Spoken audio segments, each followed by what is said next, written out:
Hello and welcome to the Love, Listen, Talk, Repeat podcast.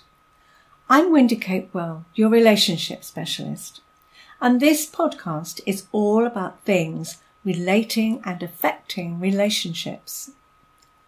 I'll be interviewing guests who are experts in their profession, learning more about what they do and how they help others. In some episodes, I'll be sharing some insights and tips of my own. So settle back and enjoy. Criticism is a pretty destructive thing. Criticising your partner, a friend, family member or colleague really makes the other person feel miserable, put down and unworthy. It can really affect their self-esteem in the long term, chipping away at their confidence. That's very different from voicing a complaint and telling that person how you feel about their particular behaviour.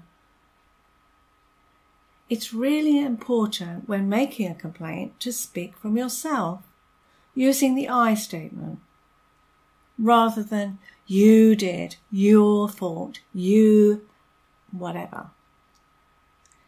So for example, if you were to say, I was really upset when you were late home, I thought something awful had happened to you. I would have felt so much less anxious if you'd let me know you had to work late. That way of putting it is much gentler than complaining to your partner, for example, that they're selfish and inconsiderate, because that's possibly how they're going to perceive it.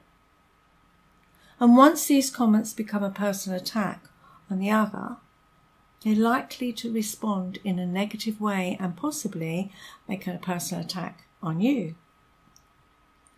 And so the cycle continues. Before you know it, your relationship is in trouble.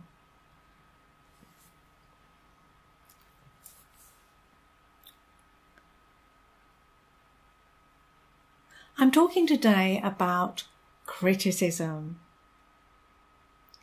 I wonder how it feels when you're criticised. I know I feel pretty miserable.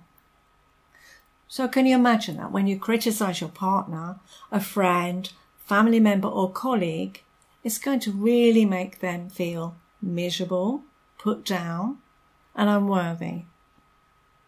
It can really affect their self-esteem in the long term too, chipping away at their confidence. That's a very different situation than from voicing a complaint and telling that person how you feel about their particular behaviour. Let's think about this one. For a start, it's much more sensible to use the I statement, speaking from yourself rather than directing it at the other person. If you point a finger, whether it's physically or metaphorically at the other person, it's going to feel really negative and really uncomfortable for them. So let's think about it, how you can do it in a kinder way. Say you're talking to your partner. I was really upset when you were late home. I thought something awful had happened to you. I would have felt so much less anxious if you had let me know you had to work late. You see, that's much more gentle than complaining to your partner that they were selfish, inconsiderate, thoughtless. For example, in that example you might have said, so why didn't you tell me you're working late? I've been worried sick about you.